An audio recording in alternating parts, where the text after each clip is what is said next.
Olá, pessoal do primeiro ano. Eu espero que vocês estejam bem.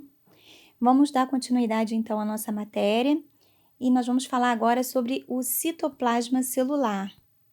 Então, nós já falamos sobre a célula, né? Nós falamos da membrana plasmática e vimos, né, que a membrana plasmática ela vai limitar o espaço intracelular, separando do espaço extracelular.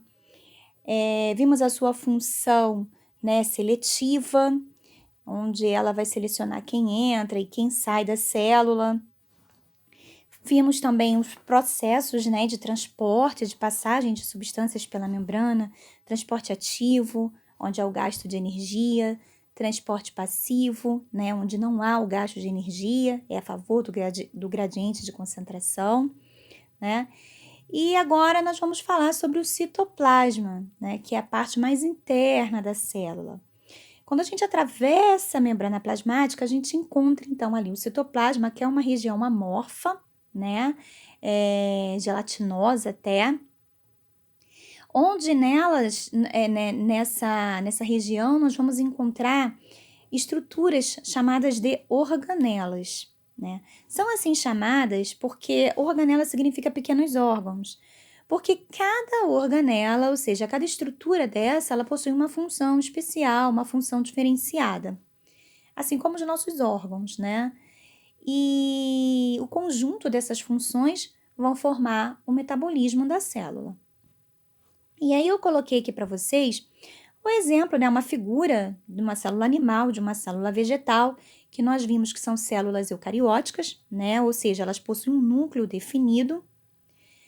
E representei a célula animal e a célula vegetal aqui para que vocês possam dar uma olhada na estrutura, na forma das organelas, né, dentro dessas células, justamente porque a gente já estudou que as células procarióticas, elas não possuem organelas membranosas, né? A que existe lá é ribossomo.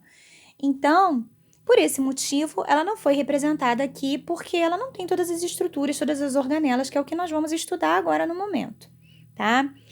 Vimos também que a célula animal ela se diferencia da célula vegetal pela presença e pela ausência também de algumas substâncias, de algumas estruturas, né?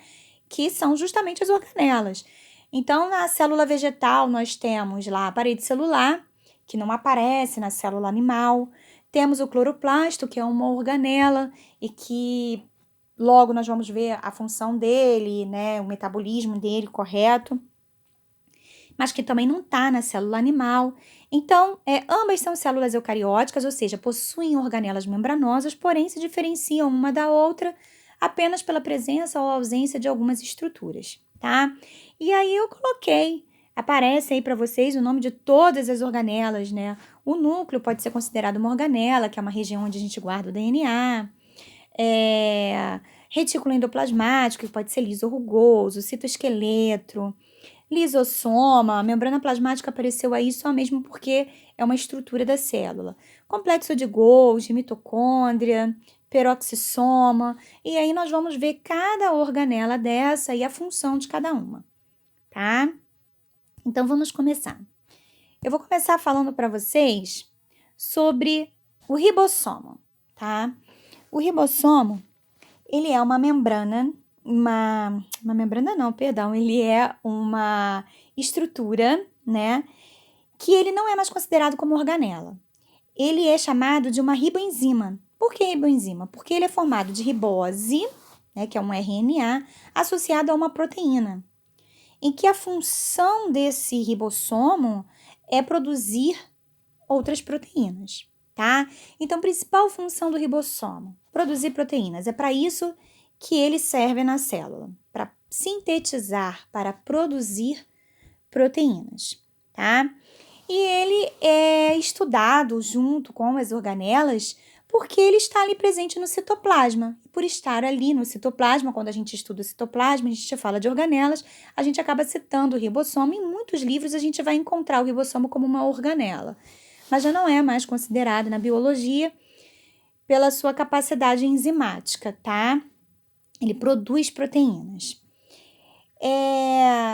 Aonde que a gente pode encontrar um ribossomo dentro de uma célula? Primeiro que ele está presente em qualquer célula procarionte. Então, ele é o cara que está em qualquer célula, tá? Nós podemos encontrar numa célula eucariótica, né, o ribossomo, tanto livre no citoplasma de maneira individualizada, como também podemos encontrá-los em forma de polissomos. O que é um polissomo? Nada mais é do que uma corrente, um conjunto de ribossomos associados uns aos outros, o que não muda a função do ribossomo. Ele continua tendo, né, a função de produzir proteínas, tá? Mas é somente uma estrutura, uma função, uma organização desse ribossomo. Ele está associado a outros e aí ele se liga a outros e acaba criando polissomos, que é essa figura aí que nós estamos vendo em azulzinho. Tá vendo essa sequência? Os azulzinhos, essas estruturas azuis representam os ribossomos e aí eles associados uns aos outros formam o que a gente conhece como polissomo, tá? Cuja função produzir proteínas. Mais uma vez, eu vou falar isso para vocês. A estrutura de um ribossomo, ele tem aqui a subunidade maior, subunidade menor, né? A gente pode ver aí pela figura, tá vendo? Uma fita de RNA no ribossomo e uma cadeia proteica sendo formada, ou seja, ele forma proteínas, porque na verdade, o que ele faz? Ele lê um RNA mensageiro, né, que é uma estrutura que é uma estrutura que vai sair do núcleo, ele copia o código do DNA, e quando ele sai do núcleo, ele encontra o ribossomo que vai codificar, vai pegar a senha, né, daquela proteína e vai associar, vai começar a juntar os aminoácidos, formando, então, as proteínas, tá? Mas não precisa se preocupar com todo esse processo agora. A nível de citoplasma, eu quero apenas que vocês entendam que o ribossomo, ele produz proteínas e ele pode estar livre no citoplasma ou em forma de polissomos, tá? Todo esse processo de produção proteica, para que serve a subunidade maior, para que serve a subunidade menor, nós vamos estudar depois, quando a gente estiver falando de núcleo, um processo chamado de tradução, que é a síntese de proteína bem detalhada, tá? Então, por enquanto, ribossomo, síntese proteica. Podemos encontrar também um ribossomo associado a uma outra organela, chamada de retículo endoplasmático. Então, aí agora eu vou falar aqui do retículo endoplasmático para vocês. O retículo endoplasmático, ele pode ser de dois tipos, rugoso ou liso. O rugoso chamado de granuloso e o liso chamado de agranuloso. Se vocês olharem essa figura aqui, vocês vão ver que ela tem uma estrutura meio roxa, né? Aí onde está escrito núcleo, a célula. E o envoltório celular, que seria a membrana nuclear. O núcleo. E associado ao núcleo, tem uma estrutura vermelha cheia de pontinhos, né? Essa estrutura vermelha, como se fosse um labirinto, é exatamente o retículo endoplasmático rugoso. E essas pintinhas que aparecem nele é a representação do ribossomo associado à parede do retículo endoplasmático rugoso. Se ele possui ribossomo, significa dizer então que a função do retículo endoplasmático rugoso é justamente produzir proteínas. Aonde tem ribossomo, tem produção de proteínas, tá? E esse retículo endoplasmático granuloso ou rugoso, ele fica no núcleo, numa posição estratégica, bem perto do núcleo, uma continuação, né, da membrana do núcleo. Por quê? Porque o RNA mensageiro, como eu falei para vocês, né, aquele que traz o código do DNA, quando ele sai do núcleo, ele cai no retículo endoplasmático rugoso, aonde ele vai encontrar o quê? Um monte de ribossomos. Então, ali já começa a produção de proteínas. A diferença dos ribossomos livres no citoplasma para os ribossomos que estão associados, né, ao retículo endoplasmático rugoso é somente que os ribossomos livres, eles acabam produzindo proteínas que vão ser utilizadas pela própria célula, né? E o retículo endoplasmático rugoso, como ele é repleto, ele é cheio de ribossomo, ele produz proteínas em larga escala. Então, geralmente, a síntese proteica do retículo endoplasmático rugoso é feito proteínas que serão eliminadas da célula, que serão secretadas, que vão ser utilizadas fora da célula, tá? Então, essa é a diferença das proteínas produzidas por ribossomos livres no citoplasma ou em polissomos e em ribossomos presentes no citoplasma, no retículo endoplasmático rugoso, tá? Retículo endoplasmático liso ou agranuloso. Ele tá aqui, tá vendo, ó, em laranja. Ele não tem as pintinhas, o que significa dizer que não tem ribossomo. Se não tem ribossomo, ele não produz proteínas. Qual é a função dele, então? A função do retículo endoplasmático liso ou agranuloso é a síntese de lipídios. Ele vai produzir gorduras, né?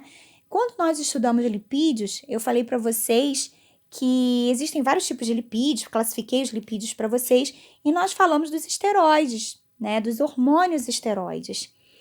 E a síntese de lipídios feitas, né, no retículo endoplasmático liso é justamente isso. Eles vão produzir a principal função, o principal lipídio que eles produzem, né, são os hormônios esteroides, tá? Como testosterona, corticoides.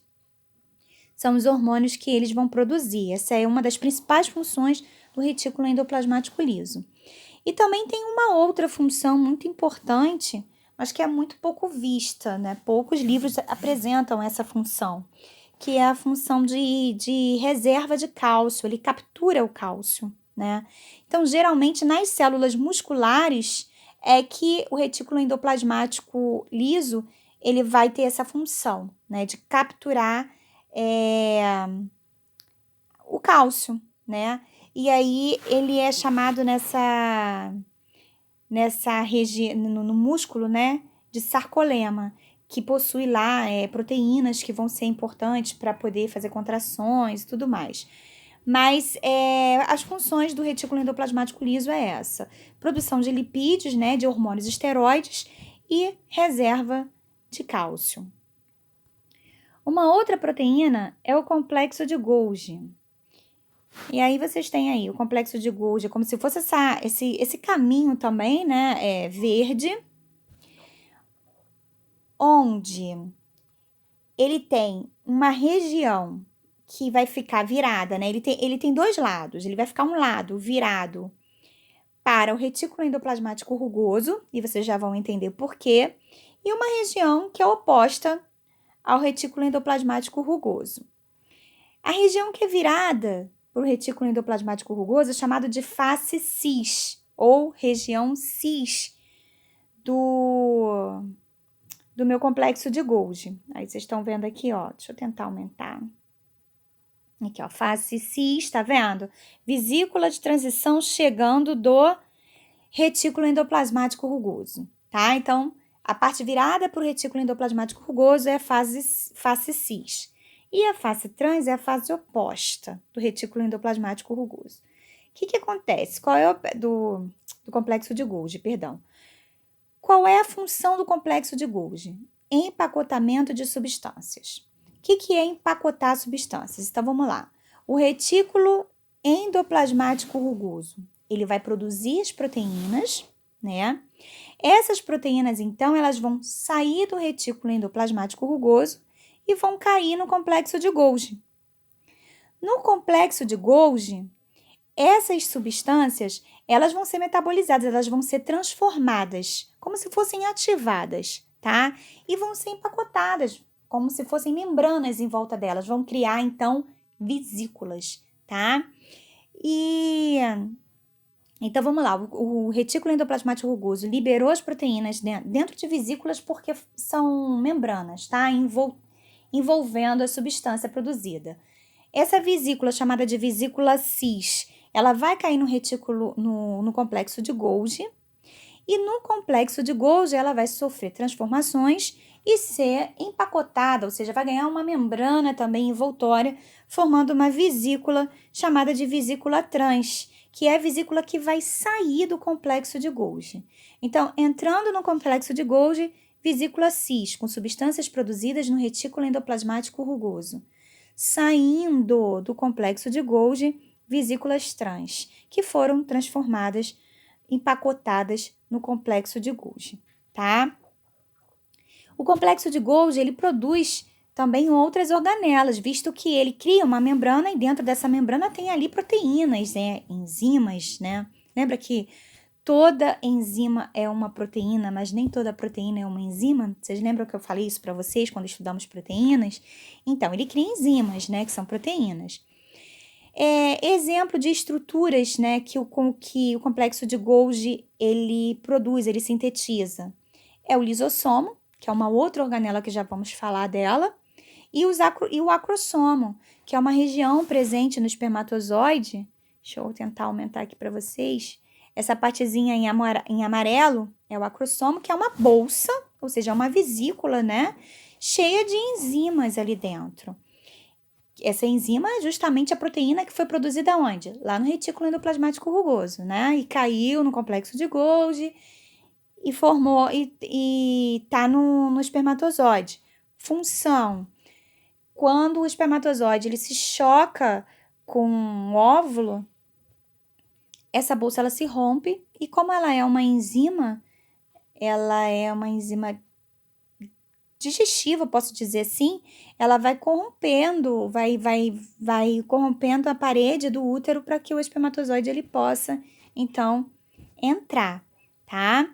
Então, o complexo de Golgi, ele vai fazer exatamente isso, vai empacotar as substâncias que vêm do retículo endoplasmático rugoso e entre essas vesículas que ele produz, temos aí duas importantes, que são os acrossomos e os lisossomos, que nós vamos falar já agora em seguida, tá? Lisossomos, o que são lisossomos? Como eu já falei para vocês, é uma vesícula onde dentro dela eu tenho uma membrana envoltória e dentro dela eu tenho uma substância, né, uma proteína. Então, olha aqui uma estrutura, um exemplo da estrutura de um lisossomo. Então, aí tem a membrana, como se ele tivesse tirado um pedacinho da membrana e colocou aqui do lado esquerdo, mostrando, né? Tá a membrana, bicamada lipídica também, tá? Onde do lado de dentro dessa membrana, ou seja, no interior dessa membrana, no interior dessa vesícula, eu vou ter ali uma mistura de enzimas hidrolíticas, ou seja, são enzimas digestivas, tá? É ácida, tá? E é uma enzima digestiva. O lisossomo, por sua vez, por ter essa enzima digestiva, essa composição ácida dentro dele, ele tem a função de digestão intracelular. Então, na maioria dos livros a gente vai encontrar isso. Função dos lisossomos, digestão intracelular, tá? Aí eu botei aqui para vocês, ó, um exemplo do que acontece. Tenho aqui, ó, o complexo de Golgi em marrom, que vai formar as vesículas, né? Essas vesículas vão saindo, aí aqui é um exemplo da formação de um lisossomo dentro do complexo de Golgi. Formou ali um lisossomo, dentro dele eu tenho o quê? Proteínas, enzimas digestivas. E aí ela vai fazer a digestão tanto de substâncias de dentro da célula, que aí a gente chama de autofagia. O que é a autofagia? É quando a célula ela rompe, né? Ela digere organelas da própria célula, por exemplo, uma mitocôndria velha ou uma mitocôndria que já esteja com uma formação, ela vai lá e ela vai matar aquela mitocôndria, ela vai digerir aquela mitocôndria. Ou então a própria célula, né? A célula, quando ela tem algum defeito, uma célula cancerosa, e aí depois, quando a gente estiver estudando, quando vocês estiverem estudando genética, vocês vão entender isso melhor, né? Ou até mesmo a célula velha, as nossas células elas se renovam a todo tempo, elas morrem, né? E o lisossomo ele rompe a sua bolsa, né, digestiva e por ser ácido, né, ela acaba corroendo todas as organelas e a célula se mata, né, como se fosse um suicídio mesmo. A autofagia, a célula ela acaba se matando quando ela rompe o lisossomo dela. Ou então ela vai digerir substâncias que ela trouxe, que ela vai englobar, que vai vir de fora da célula, que é a heterofagia. Então, vamos organizar isso. O que é a autofagia? É quando a célula faz a digestão de substâncias, de organelas da própria célula, ou então a própria célula, ela acaba por morrer, ela romper o seu lisossomo e se destruir, ela se autodestrói. E a heterofagia são substâncias que entram na célula e aí a célula vai digerir essas substâncias, tá? Essa heterofagia, ela pode ser de dois tipos, fagocitose ou pinocitose, que eu acho que eu já cheguei a falar isso para vocês também. A fagocitose é quando substâncias sólidas, né, entram na célula. E a pinocitose aí pode ser uma bactéria, pode ser qualquer estrutura que seja mais sólida, tá? E a pinocitose são substâncias semilíquidas ou líquidas que atravessam a membrana plasmática e entram na célula e quando precisam ser digeridas, quem vai fazer isso vai ser o lisossomo, tá? Então, quando eu tenho quando o lisossomo ele vai digerir substâncias líquidas, eu digo que essa substância entrou por pinocitose. E quando são substâncias sólidas, eu posso dizer que as substâncias entraram, né, através de fagocitose. Aí o exemplo aí para vocês, olhando aqui para a figura, tem o complexo de Golgi, que eliminou, que produziu o lisossomo. E aí aqui ele é chamado de lisossomo primário, porque por enquanto ele acabou de ser produzido, tá? Ele vai ser eliminado, ele sai do complexo de Golgi. E aí no citoplasma da célula, esse lisossomo ele pode encontrar tanto uma substância sólida quanto líquida, né? Que veio de fora, uma heterofagia, né? Heterofagia, desculpa. Ou então uma autofagia, que é algo que já está dentro da célula, tipo uma mitocôndria. Aí, olha só, lisossomo, a setinha para o lado esquerdo. Eu tenho aqui, ó, o vacúolo autofágico. Significa dizer o que é o vacúolo autofágico? É quando o lisossomo ele se encontra com a substância que ele vai digerir. No caso, se ele se encontra com algo que já é da célula, ou seja, autofagia, se ele vai fazer autofagia, se ele encontra, por exemplo, uma mitocôndria, vamos supor que esse vermelhinho aqui, que essa substânciazinha aqui marrom, vacúolo autofágico, seja uma mitocôndria, né? Ele vai englobar essa mitocôndria, as suas enzimas vão corroer essa mitocôndria e vai formar partículas digeridas, né? Que são são pedaços, né? São estruturas já digeridas na célula. E aí, na célula não, no lisossomo, perdão, tá? E aí, esse vacúolo autofágico, com as partículas digeridas dentro, vai se aproximar da membrana plasmática e vai acontecer um processo que a gente chama de exocitose. O que é isso? É a eliminação de um resíduo do lisossomo, né? Da digestão intracelular. Ou então pode entrar por fagocitose ou pinocitose. Olha um outro exemplo aqui, ó, a fagocitose. Englobou aqui, ó, a partícula alimentar, ou seja, alguma coisa do meio externo. Alguma coisa do meio externo entra por fagocitose. Uma substância sólida, porque a fagocitose, se fosse semilíquida ou líquida, seria então um processo de pinocitose, tá? Esse fagocitose, ele vai por fagocitose, essa substância, ela entra na célula, atravessa a membrana. Quando entra na célula, ela é chamada de fagossomo, tá? Quando esse fagossomo encontra o lisossomo, vai formar o vacúolo digestivo, tá? E aí a célula, o lisossomo, ele vai digerir essa substância, esse fagossomo, que vai criar partículas digeridas ali dentro, que vai se aproximar da membrana e então ser eliminada por uma exocitose, tá? Essa substância aqui, por fagocitose, poderia ser o quê?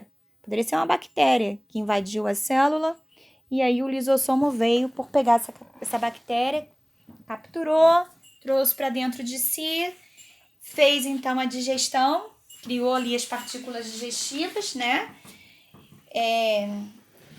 E foi eliminado pela membrana plasmática por um processo de exocitose, tá?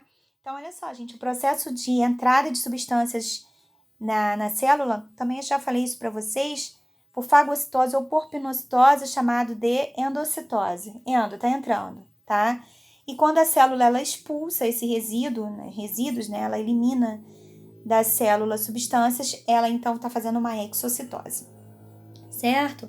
Então, essa é a função dos lisossomos, função de digestão intracelular. Uma outra organela é o peroxissomo.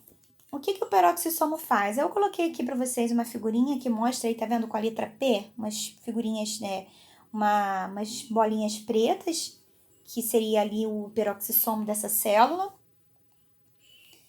E qual é a função do peroxissomo? A principal função dele é degradar o peróxido de hidrogênio, ou água oxigenada, né, conhecida como água oxigenada, que vai se acumulando na célula. Mas da onde que vem essa água oxigenada, né? Esse peróxido de hidrogênio? Ele vem através de processos metabólicos, né? Que são feitos em algumas estruturas do nosso corpo, como por exemplo, o fígado, tá? Rim. O que acontece? O processo metabólico, essas estruturas, elas fazem a oxidação de ácidos graxos, que são lipídios, lembram? Com a oxidação dos ácidos graxos, eu vou ter como resposta, como função, como é que eu posso botar? Como produto, né, dessa reação de oxidação de ácidos graxos, eu tenho então o H2O2, que nada mais é que o peróxido de hidrogênio ou a água oxigenada. Só que a água oxigenada, no caso, ela seria tóxica para o nosso organismo. Então, a gente precisava de alguma estrutura que fosse capaz de degradar essa água oxigenada. E aí vem o peroxissomo, que é a organela responsável por fazer isso. Então, naturalmente, o nosso corpo ele oxida ácidos graxos, ele quebra, né, os lipídios através de processos metabólicos, e aí como resposta desse processo metabólico, tem a formação de peróxido de hidrogênio, e esse peróxido de hidrogênio, então, ele é degradado pelo peroxissomo. O que o peroxissomo faz? Ele pega essa água oxigenada, que também é chamada de peróxido de hidrogênio, e transforma e quebra, transformando em água e oxigênio, que não são tóxicos para o nosso organismo. Então, a função do peroxissomo é desintoxicar o corpo, tá? A célula, perdão, desintoxicar a célula, tá? Degradando o que? Peróxido de hidrogênio. Aonde que a gente encontra muitas células ricas em peroxissomos? Justamente nessas regiões onde ocorre a oxidação de ácido graxo, como eu falei para vocês, rins e principalmente fígado, tá? E também o peroxissomo ele vai agir na desintoxicação do álcool, né? Ao ingerir bastante álcool, né, na hora que vai beber e tal, o peroxissomo ele vai agir fazendo essa desintoxicação do organismo, ou seja, as células elas começam a fazer a degradação do peróxido de hidrogênio que vai ser produzido no processo de oxidação, tá ok? Então essa é a função do peroxissomo. Outra organela também que nós vamos estudar aqui é o citoesqueleto, tá? Função do citoesqueleto, o próprio nome já diz, citocélula, esqueleto, esqueleto da célula, ou seja, já dá pra gente uma sensação, uma ideia de estrutura, né? E exatamente essa a função dele. A principal função de um citoesqueleto é a função estrutural da célula e também criar movimento. Assim como é o nosso esqueleto, né? A gente não tem a função de estrutura e movimento, o citoesqueleto da célula é da mesma maneira, tá? Essa região aqui, tá vendo essa figura onde tem verde? Tem um centro, que é o núcleo rosa, roxo, né?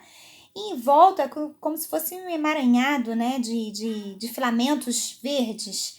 Exatamente desse jeito que são os citoesqueletos, como se fosse um emaranhado de filamentos, tá? Cuja função dele é como se fosse um arame, que desse forma e movimento à célula, tá?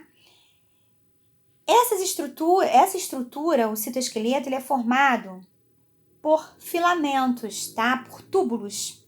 E esses túbulos, eles podem ser de 3 tipos. Eles podem ser túbulos do tipo microfilamentos, de filamentos intermediários ou túbulos de microtúbulos. Qual é a diferença entre eles? A diferença entre eles está tanto na espessura dos túbulos, quanto também na sua função, na proteína presente nele, tá? Olhando aqui na figura ao lado, nós temos aqui, ó, esse em rosa, que tá meio de bolinha rosa, né?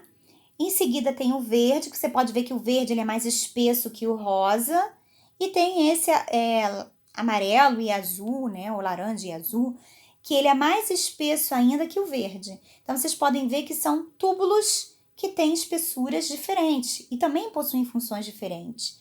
Se olharem na figura, essa região aqui, tá vendo? O rosinha tá mostrando microfilamentos, tá vendo? Que aqui dentro dessa célula, como se a célula tivesse sido cortada, essas duas partes lilás de cima e de baixo fossem a membrana plasmática e todas as organelas ali no meio dessa fiação, né? Desses túbulos.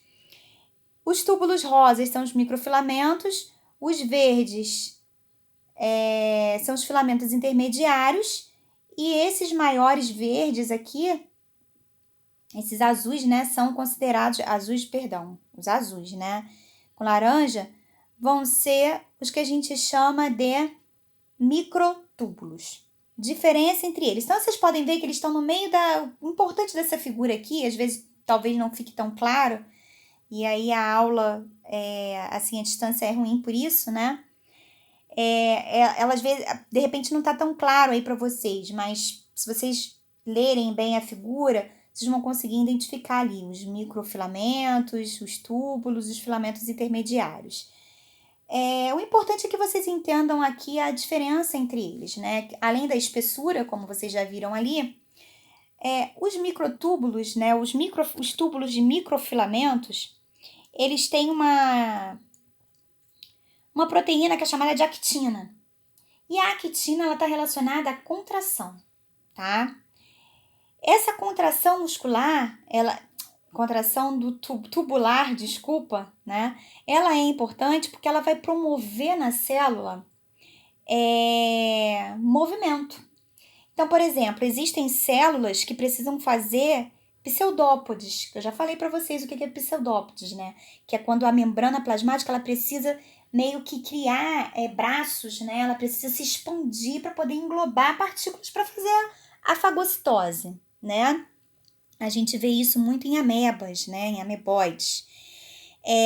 Essas células, como elas precisam ter esse movimento de se esticar para poder trazer substâncias, né? Englobar substâncias, elas precisam ter uma elasticidade também, um movimento, uma contração que vem a partir da proteína chamada de actina.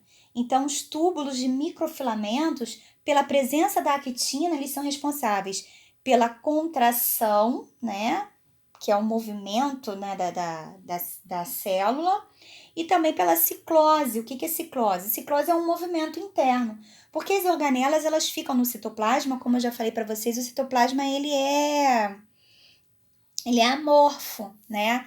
Então, ele tem movimento, as células ficam meio que boiando ali como se fosse uma gelatina, e esses microfilamentos, eles promovem movimento dessas organelas dentro das células. Elas não ficam paradinhas, elas ficam em movimento.